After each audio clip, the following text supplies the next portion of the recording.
importance of agriculture to our national economy cannot be overstated. And the second point I'd just like to make is that it will remain a strategic sector and sustain the economy for a very long time yet.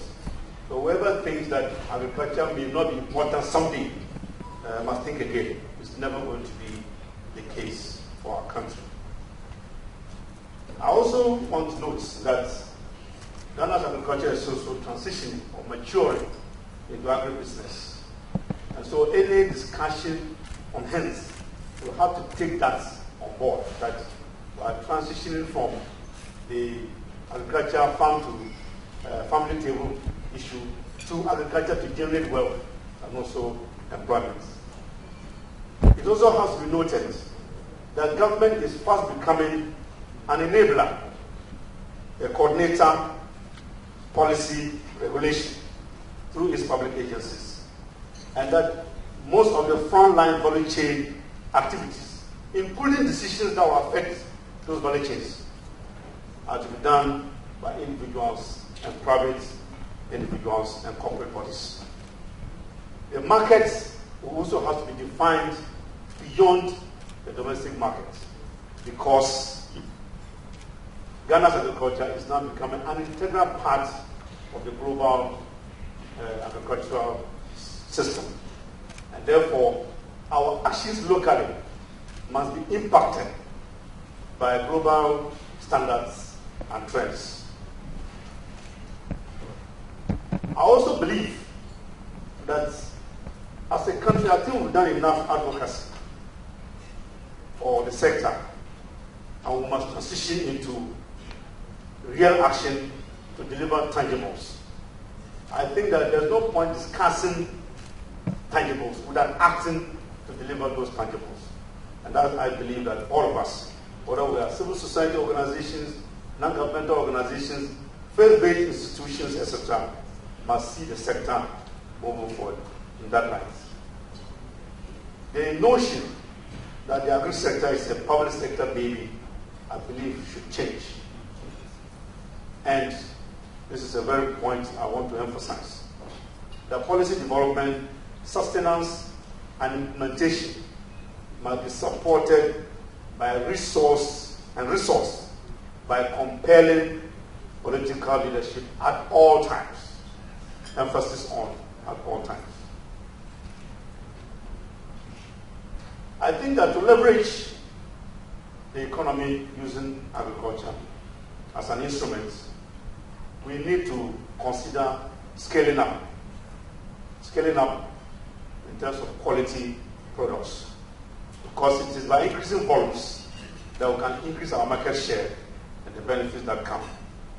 It also will trigger our entrepreneurship and innovation attitude.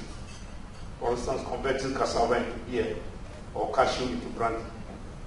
And I think the benefits of employment, wealth creation, and distribution will be there for all to see. If this were to happen, and there was more demand on our products as a country, our value chains will become stable, very strong, and also very happy. It must also be the case that we have to target our market before we produce, because our food is our health and our wealth.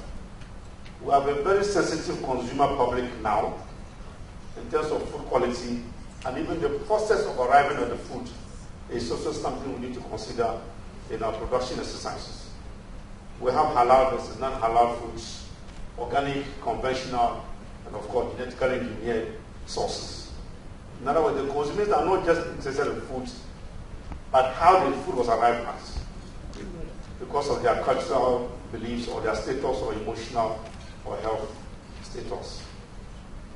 And then I think that science and technology must be something we should pay attention to, and I believe the Honourable Minister already said so. Because we have to produce more food with less resources, whether it is land, water, in terms of quality and quantity. And some time ago, we were supposed to produce in an environment that will be carefully exploited.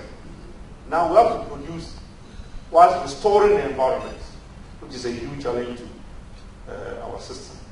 And so embracing science is a compelling imperative as the foundation for our agriculture.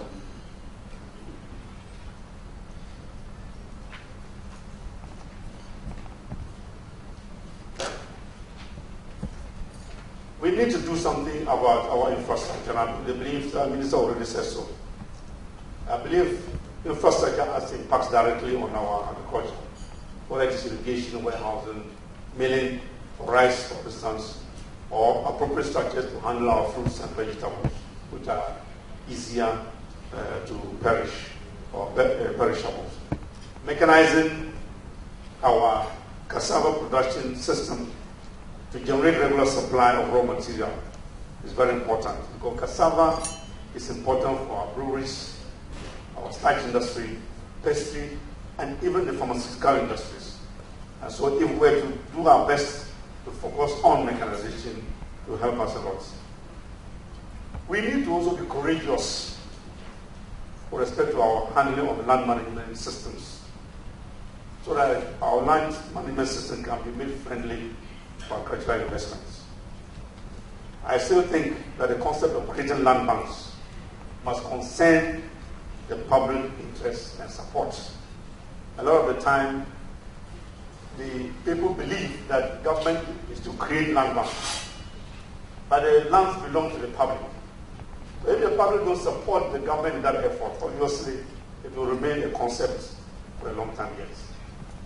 I also think that our agricultural education needs to be overhauled and given a new orientation.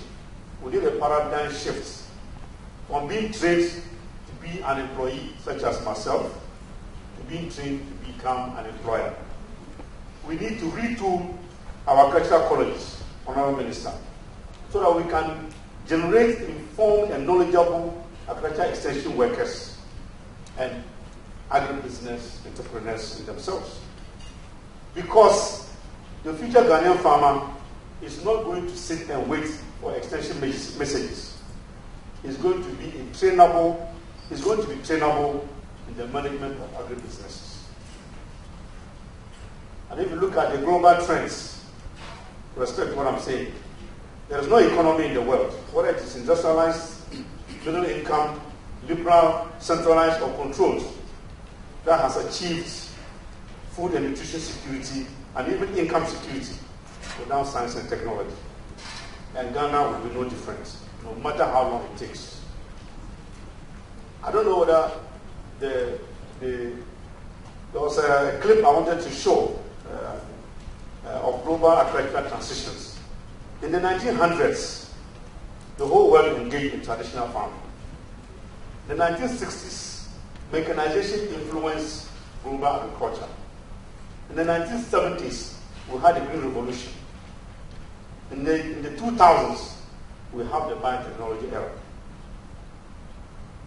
And in the 21st century, we have the technology convergence era. This is a presentation, I'm quoting from a presentation that was made by the president of the Asia Biotechnology Center recently.